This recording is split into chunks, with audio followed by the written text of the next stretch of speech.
Hello friends, जय हिंद to all of you. स्वागत है आप सभी का आपके अपने परिवार एजुकेशन हब पर। Let's create the future. कैसे हैं आप सभी? उम्मीद करता हूं सभी एकदम स्वस्थ होंगे, मस्त होंगे और अपनी अपनी स्टडी में व्यस्त होंगे।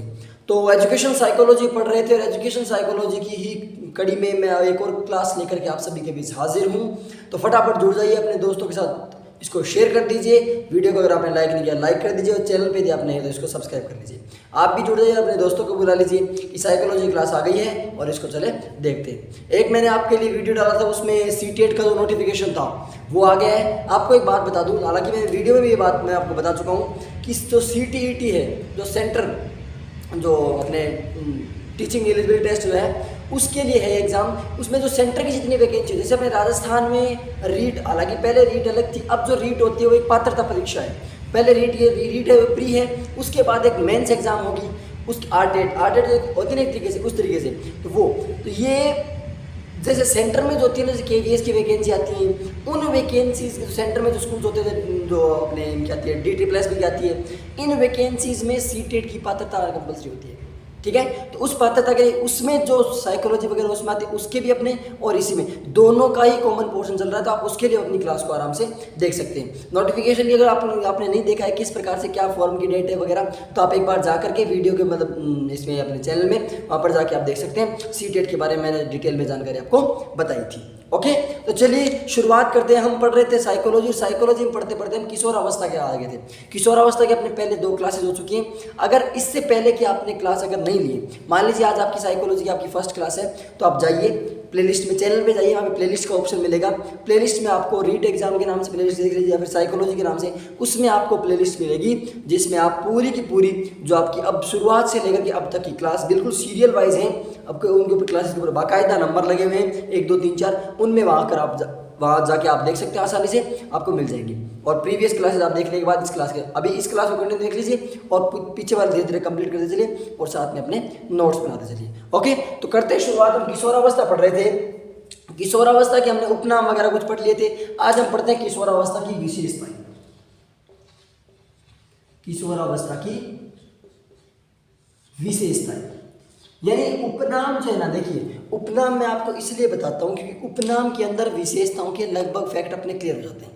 जितने भी उपनाम मैंने आपको बताए हर एक अवस्था के, जैसे शुरुआत में मैंने आपको शेषावस्था के बारे में बताया, शेषावस्था के बाद मैंने आपको बाल्यावस्था, भ्रूणावस्था, पहले भ्रूणावस्था फिर शेषावस्था फिर बाल्यावस्था, उन सभी के बारे में, और वर्तमान में आपकी किशोरावस्था, तो उन सभी के बारे में मैंने आपको बताया। तो उनमें क्या है, वही है कि उपनाम बताने के बाद आपकी विशेषताएं आपको पढ़ने में कोई दिक्कत नहीं होती। सबसे पहले मैं बात करता हूं कि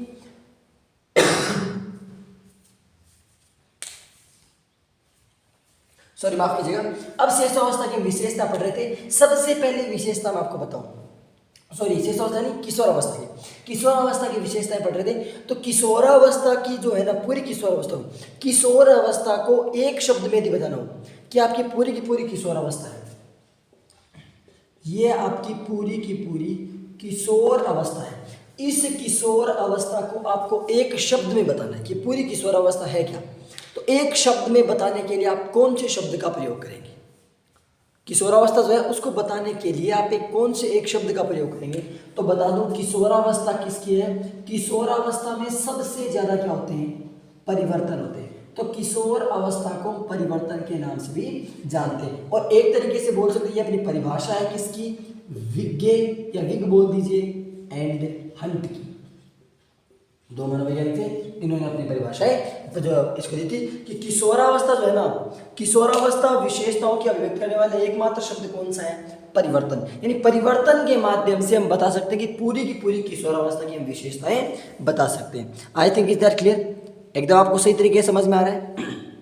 चलिए, अब उसके बाद इस किशोरावस्था में हमारे सभी तरीके के जो विकास होते हैं ना, जितने भी हमने विकास पढ़े, चाहे वो शारीरिक विकास पढ़ा हो, चाहे मानसिक विकास पढ़ा हो, चाहे वो संवेगात्मक विकास पढ़ा हो, यानी सभी प्रकार के विकास में, चाहे वो शारीरिक विकास हो, चाहे वो मानसिक विकास हो, शारीरिक विकास अगर आपने पढ़ा है तो भी, चाहे आपने मानसिक विकास पढ़ा है तो भी, चाहे आपने संवेगात्मक विकास पढ़ा है तो भी, शारीरिक, मानसिक और संवेगात्मक जो विकास हैं, इन विकास में परिवर्तन सर्वाधिक होता है, सबसे तेज परिवर्तन होता है।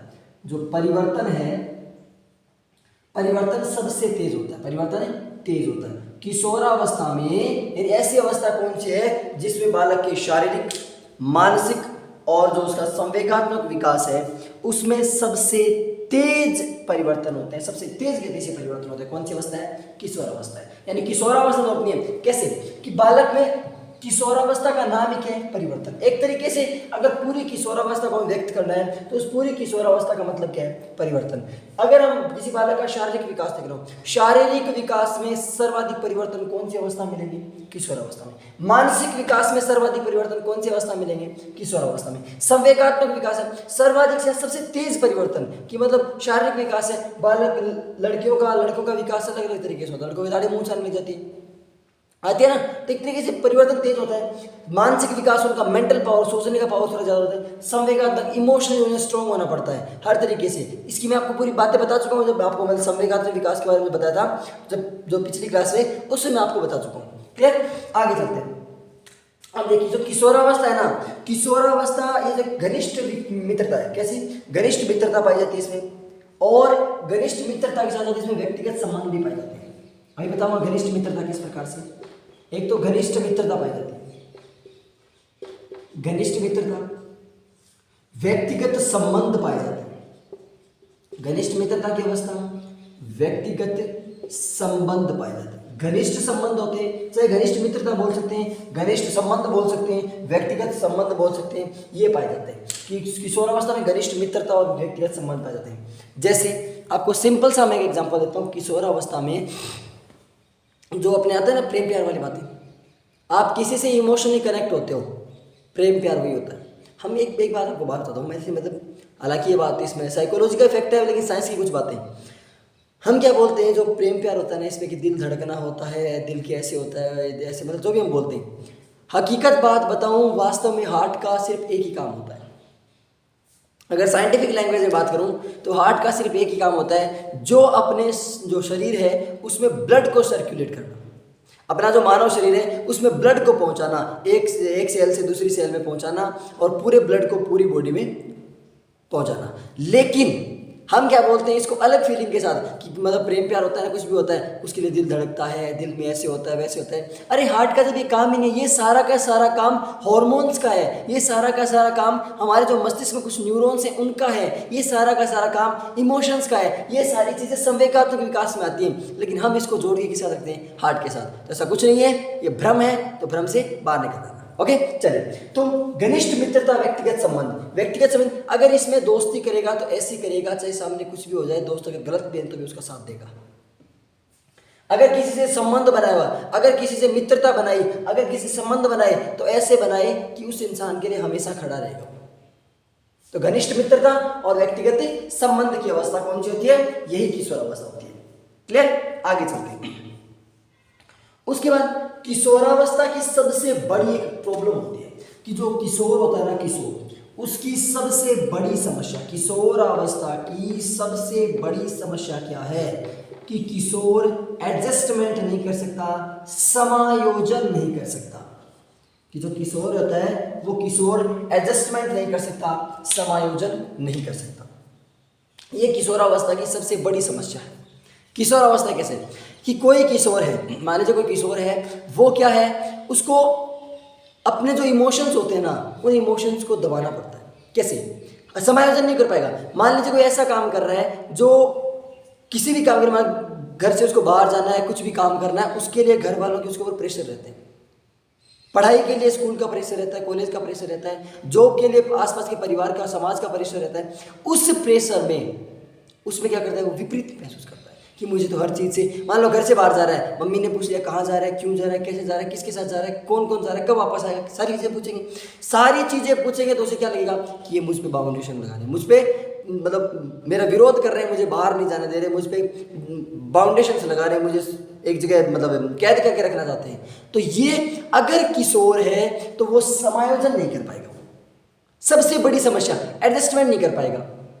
क्यों? क्योंकि उसकी दिक्कत है, उसे हर चीज़ से वो उसके विचार क्या है, उसमें जोश है, जोश में वो हर काम करना चाहता है। लेकिन समाज की, परिवार की, रिश्ते नातों की कुछ बंदिशें होती हैं, उन बंदिशों के अंदर उसको रहना पड़ता है। और वहीं जा कर के उसे क्या होता है, अगर समायोजन कर लिया तो लाइफ अच्छी, अगर समायोजन नहीं किया तो लाइफ में डामाडोल स्थिति। ओके, तो किशोरावस्था की सबसे बड़ी समस्या क्या होती है, समायोजन। यानी किशोर क्या नहीं कर पाते हैं, समायोजन नहीं कर पाते। मान लीजिए आप एक टीचर हो, अभी आपको एक एग्जांपल देता हूं कि मान लीजिए आप एक टीचर हो, आपको एक किशोरावस्था वाले एक बालक को समझाना है। आप एक टीचर हो और आपको एक किशोरावस्था, जो किशोर है उसको आपको समझाना है। टीचर थोड़ी आप एक मतलब समाज में रहने वाले इंसान हो, आपको किसी जो किशोरावस्था वाला व्यक्ति है ना उसको आपको समझाना है। तो आप उसको किसके माध्यम से, उसको मतलब क्या देंगे, कैसे समझाएंगे। कोई किशोर व्यक्ति है, उसको आपको समझाना है कि तुझे इस तरीके से काम करना है, तो आप उसको कैसे समझाएंगे, किस प्रकार से समझाएंगे किशोर को। किशोर को समझाने का सिर्फ एकमात्र तरीका है कि उसे क्या दो, एक तो दो उसे परामर्श देने के साथ साथ उसे दो सही डायरेक्शन, निर्देशन। किशोर को आप परामर्श दीजिए और परामर्श देने के साथ साथ उसको क्या दीजिए, निर्देशन दीजिए। यानी किशोर को परामर्श और निर्देशन दीजिए। परामर्श और निर्देशन के माध्यम से आप एक किशोर को बिल्कुल अच्छे तरीके से समझा सकते हो, क्योंकि किशोर के साथ जिद करना वो बात कभी नहीं छूट करेगा उसको। ओके, आई थिंक ब्राइटनेस में थोड़ी दिक्कत आ रही है, क्लियरिटी थोड़ी ब्लर हो रही है। एक बार मैं उसको थोड़ा सेट करने की कोशिश करता हूँ। अब एकदम क्लियर दिख रहा है, कुछ सारी लाइट्स वगैरह सब कुछ ऑन की है तब देखिए। तो किशोरों को परामर्श और निर्देशन देने का काम करता है। किशोरों क्या करता है, परामर्श और निर्देशन का, यानी परामर्श और निर्देशन के माध्यम से हम किशोरों को बिल्कुल सही तरीके से रख सकते हैं। ओके, आगे चलते हैं। और ये जो परामर्श और निर्देशन जो है ना, ये परामर्श और निर्देशन आप एक तरीके से व्यक्तिगत दे सकते हैं, इंडिविजुअल जा करके उसको देख सकते हैं, व्यक्तिगत उसको परामर्श दे सकते हैं, या व्यक्तिगत परामर्श देने के लिए आप उसको शैक्षिक तरीके से परामर्श दें, शिक्षा के माध्यम से, यानी शैक्षिक तरीके आप उसको पढ़ाने के माध्यम से उसको परामर्श दे सकते हैं। व्यक्तिगत आप उसको परामर्श दे सकते हैं, आप उसको शैक्षिक परामर्श दे सकते हैं, आप उसको व्यावसायिक परामर्श दे सकते हैं। व्यावसायिक परामर्श, तो मैंने देखिए आपकी हिंदी क्लासेस वगैरह चलेंगे, मैंने कहा था अभी जो हिंदी क्लास को शुरू होंगी उनमें क्या है, उनमें थोड़ी सी एक दिक्कत आ रही है कि जो किन सर से मेरी बात हुई थी उनके गले में थोड़ी प्रॉब्लम हो रही है। गले में कैसे, कि उनकी थोड़ी दिक्कत हो गई गले में, तो थोड़ा उनको टाइम लग रहा है उसको रिकवरी में, थोड़ा जल्दी वो बोले। मैं खुद उनसे बात की थी, उन्होंने कहा कि बात मेरी सही है, मैंने जल्दी की थी। मैंने कहा वो यार मैंने बच्चों से प्रॉमिस कर दिया कि अभी क्लास स्टार्ट करेंगे, तो उन्होंने कहा कोई दिक्कत नहीं है, मेरी थोड़ी जो तबियत थोड़ी सी हो जाती है उसके बाद मैं कंटिन्यू कर लूँगा। तो उनसे हो जाती है एक बार बात, फिर कोई दिक्कत नहीं है, तो उसमें आपको बता देंगे, हिंदी अपने अच्छे तरीके से चलेगी। तो व्यक्तिगत परामर्श दे सकते हैं, शैक्षिक तरीके से परामर्श दे सकते हैं और व्यावसायिक परामर्श भी बच्चे को दे सकते हैं। बच्चे का किशोर हो जाता है, किशोर को आप दे सकते हैं। उसके बाद किशोरों में वीर पूजा या आदर्श की भावना होती है। वीर पूजा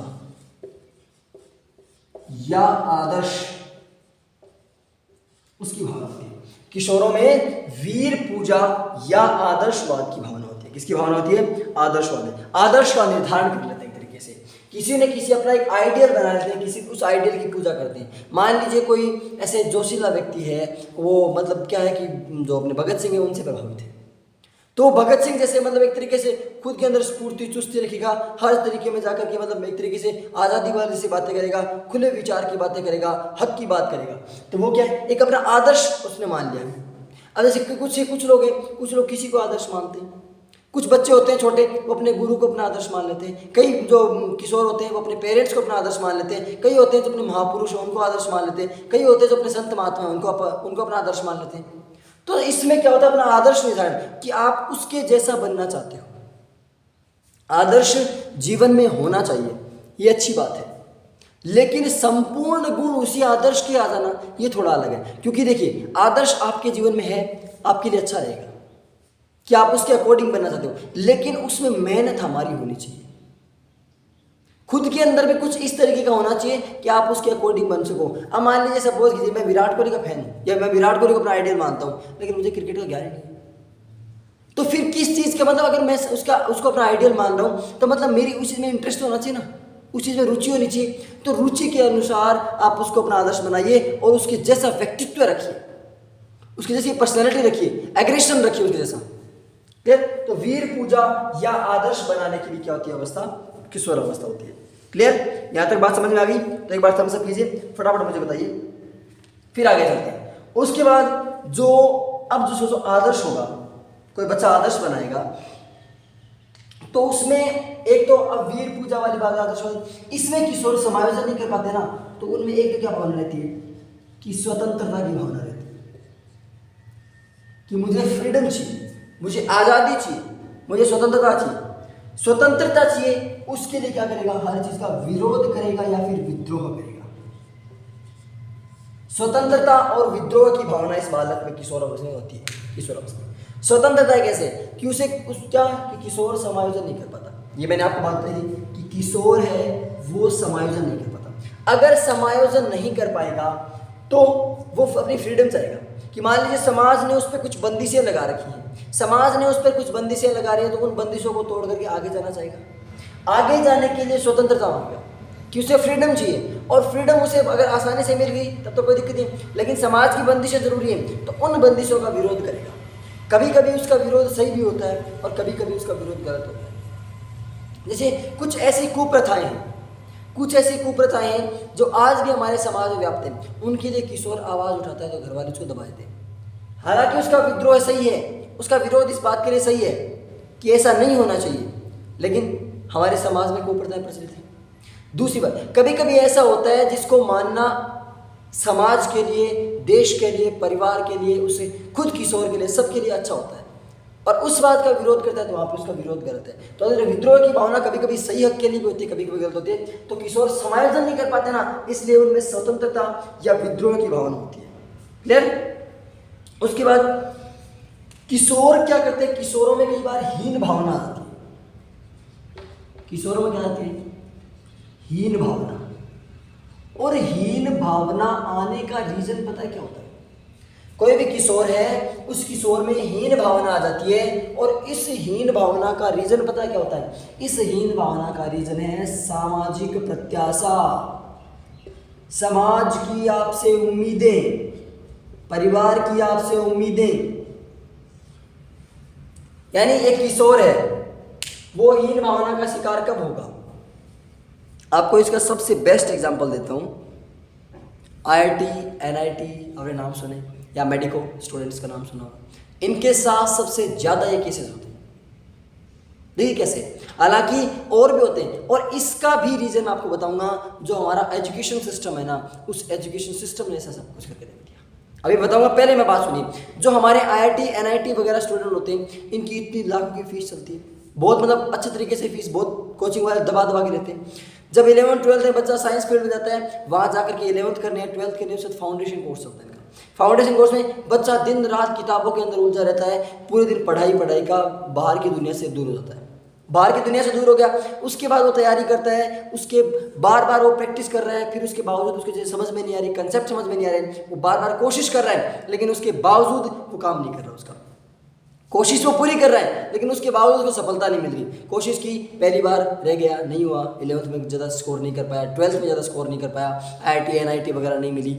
अब बच्चा पहले से स्ट्रेस में है, उसे भी खुद का इतना, देखो कोई भी स्टूडेंट हो चाहे वो कैसा भी, बिल्कुल नहीं ठल्ला होना उसकी बात अलग है, लेकिन कोई भी स्टूडेंट यदि पढ़ रहा है अच्छे तरीके से, तो अगर वो फेल होता है या कुछ मार्क्स मुझे कम आते हैं ना, तो उसे सबसे ज़्यादा दुख खुद ही होता है। उस समय उसे सपोर्ट की आवश्यकता है, ना कि उसे इस चीज़ की कि तूने ऐसा नहीं किया। अब क्या होता है, अब जो समाज है ना, समाज, परिवार, रिश्तेदार, आसपास का माहौल, वो सब क्या इफेक्ट डालते हैं, उसमें पॉजिटिविटी कम, नेगेटिविटी ज़्यादा डालते हैं बच्चे में, कि तुझे यार इतने साल हो गए, तुझे वहाँ छोड़ रखा, इतने पैसे लग गए, इतना तूने कर दिया, लेकिन तेरा सिलेक्शन नहीं हुआ, तूने कुछ नहीं किया। क्यों नहीं किया, घर वालों के इतने पैसे लगा दिए, मतलब अब कब से वहाँ बाहर की तैयारी कर रहा है, तेरा कोई सिलेक्शन नहीं हुआ, क्या क्या दिक्कत है तेरे को। यानी उस बच्चे पर इस तरीके से ऐसे प्रेशर लगाया जाता है। अब बच्चा, समाज से उसका सहारा था, जो जिसे उससे उम्मीद, सपोर्ट मिलना चाहिए था, वो उसके ऊपर प्रेशर लगा रहा है। अब बच्चा खुद स्ट्रेस में था और स्ट्रेस आ गया, उस स्ट्रेस की बंद हो जाता है, वहाँ पे हीन भावना का शिकार होता है। और हीन भावना का रीजन कौन सा है, सामाजिक प्रत्याशा। तो हमारा जो समाज होता है ना, वो कभी कभी बच्चों के साथ ऐसा गलत करता है, और इसमें कभी कभी गलत स्टेप भी उठा लेते हैं, सुसाइड वगैरह का भी अटेम्प्ट कर लेते हैं।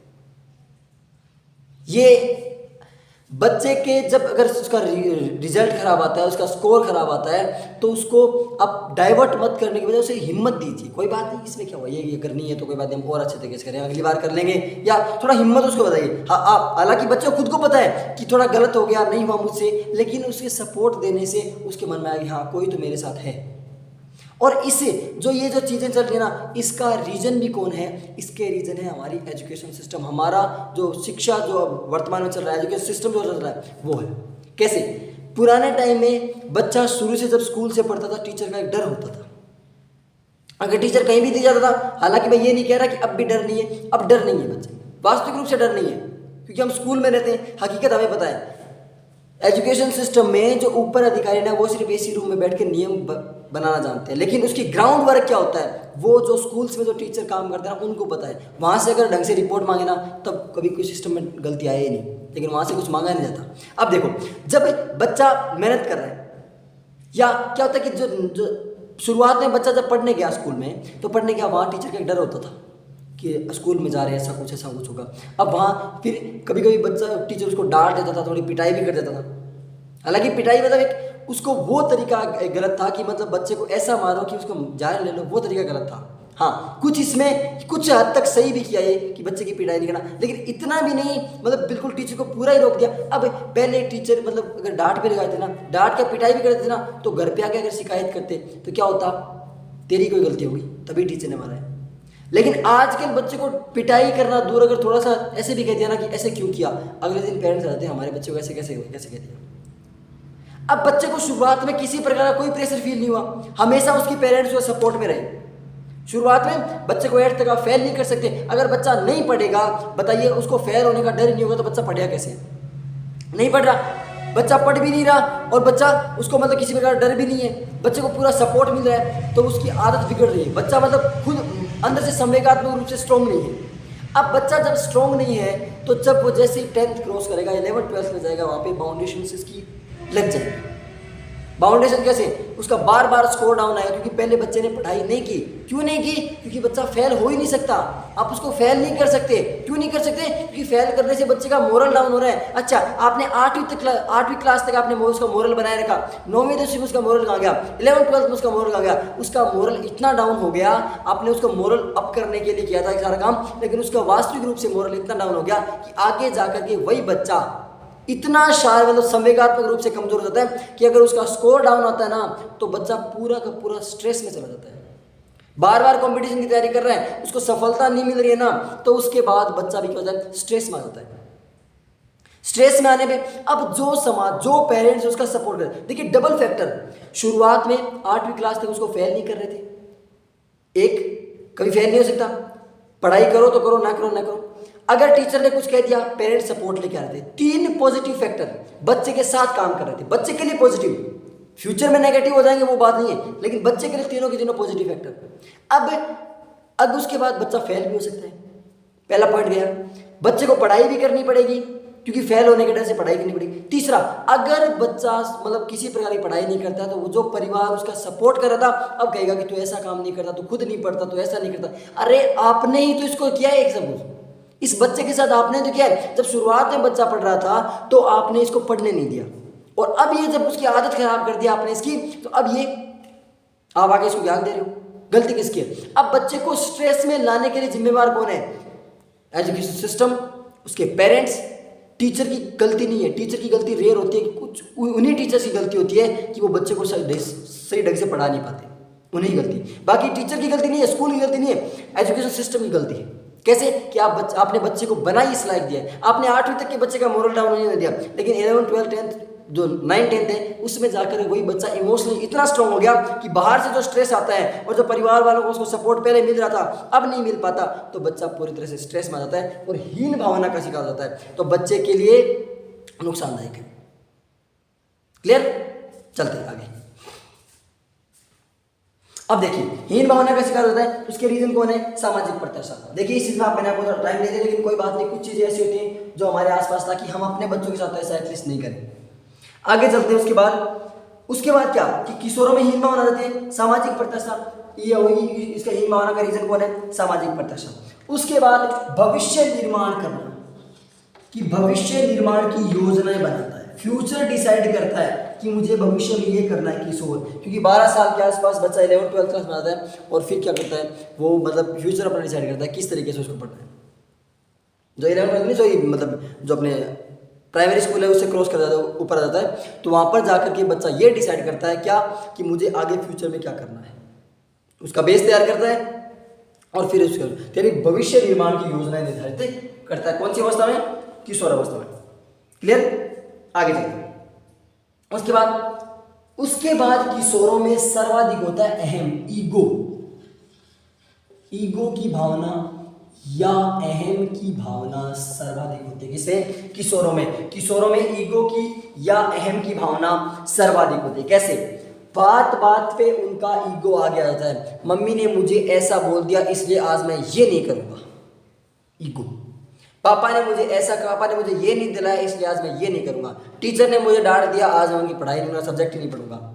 हर बार में उसका ईगो आ गया है, मैं ही क्यों झुकूं, वो क्यों नहीं झुकता, जबकि यूं नहीं पता कि हर बार तू ही नहीं झुक रहा, सामने वाले को झुकना पड़ रहा है। तो उसका ईगो बार बार सामने आता है। ईगो बहुत, देखिए ईगो जब आपको पढ़ाऊंगा आपको जब सिगमंड फ्राइड, उसमें 3 प्रकार, इड ईगो सुपर ईगो।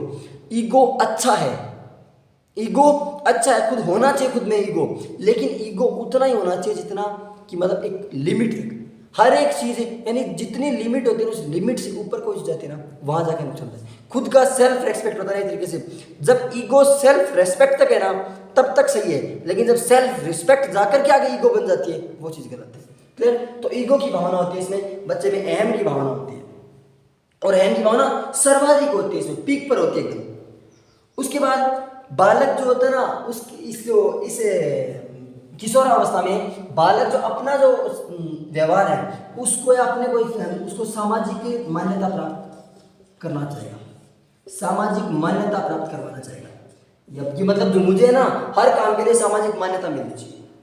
जो बालक का जो व्यवहार होता है सामाजिक व्यवहार है उसको मान्यता चाहता है कि मुझे समाज में एक्सेप्ट किया जाए, जो मैं व्यवहार कर रहा हूँ, जैसा मैं व्यवहार कर रहा हूँ उसको समाज में क्या मिलनी चाहिए, मान्यता मिलनी चाहिए। समाज के लोग मुझे पूछें, मेरी बातें करें, मेरे बारे में मैं जो विचार रख रहा हूँ उन विचारों को माने, उनके आधार पे सारे काम करें, यानी अपने व्यवहार की सामाजिक मान्यता प्राप्त करना चाहता है। कौन सी अवस्था में? किशोर अवस्था में। कौन प्राप्त करना चाहता है? एक किशोर। उसके बाद किशोरों में भावना होती है एक नार्सिज्म की। हालांकि नार्सिज्म, अभी मैं इसको रफ कर दूं उसके बाद आपको बताता हूँ नार्सिज्म होता क्या है। ये विशेषताएं चल रही है, यहाँ तक हमने पढ़ लिया विशेषताओं को, आपको अच्छा लग रहा हो बिल्कुल। अब हम उसके बाद किशोरावस्था नार्सिज्म की बात है। जब हम नार्सिज्म आपको श्रेष्ठावस्था जब आपको बता रहा था तो श्रेष्ठावस्था में मैंने आपको बताया था कि नार्सिज्म की भावना होती क्या है। श्रेष्ठावस्था में क्या होता है? नार्सिज्म की भावना मैंने आपको बताई थी। तो नार्सिज्म की शुरुआत कौन सी अवस्था में हुई थी? श्रेष्ठावस्था में हुई थी। फिर उसके बाद बाल्यावस्था में थोड़ा जाकर के और विकसित हुआ और नार्सिज्म किशोरावस्था में आकर के पूर्ण विकास होता है। किसका? पूर्ण विकसित हो जाता है। नार्सिज्म की भावना क्या होता है? पूर्ण विकास या फिर पूर्ण विकसित हो जाती है। किसकी भावना? नार्सिज्म की भावना। नार्सिज्म क्या होता है? सेल्फ लव, खुद से प्रेम करना, सेल्फ लव होता है। नार्सिज्म अगर आपको नहीं पता है तो आप जाइए शेष अवस्था वाली क्लास देखिए, उसमें विशेषता देखिए, वहां पे मैंने आपको नार्सिज्म के बारे में पूरा बताया। तो नार्सिज्म का मतलब होता है सेल्फ लव, खुद से प्यार करना, खुद को मतलब मान्यता देना, हर चीज में आगे रखना, तो क्या होता है? नार्सिज्म। उसके बाद से जो किशोरावस्था होती है ना, इस किशोरावस्था में विपरीत लिंगी के प्रति क्या होता है? अट्रैक्शन। और यही चीज तो आगे जाकर काम खराब करती है। विपरीत लिंग के प्रति क्या होता है? आकर्षण।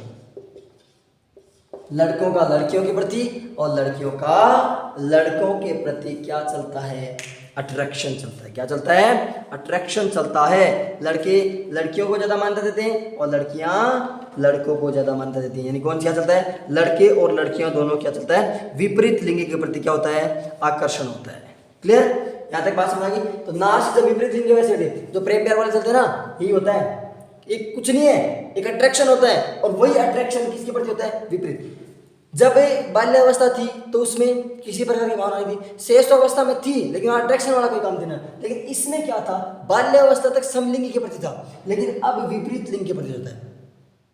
लड़के लड़कियों की तरफ अट्रैक्ट होते हैं, लड़कियां लड़कों की तरफ अट्रैक्ट होने लगते हैं। अट्रैक्शन होता है और इसी अट्रैक्शन को हम नाम देते हैं क्या? लव। जबकि है क्या? इमोशंस। जोड़ते किससे? हार्ट से। जबकि हार्ट का काम क्या? ब्लड सप्लाई करना, है ना। तो नार्सिसिज्म की भावना इस अवस्था में सर्वाधिक होती है, पूर्ण विकसित हो जाती है। नार्सिसिज्म की शुरुआत कब हुई थी? नार्सिसिज्म की शुरुआत हुई थी शेषावस्था में। जब हम शेषावस्था पढ़ रहे थे ना, उस समय नार्सिसिज्म की भावना की शुरुआत हुई थी, और ये पूर्ण विकसित कब हो जाता है? किशोरावस्था में। और विपरीत लिंग के प्रति आकर्षण भी इसी अवस्था में चलता है। आज की कुछ विशेषताएं मैंने पढ़ ली, बची हुई विशेषताएं, और कल हम किशोरावस्था करेंगे समापन।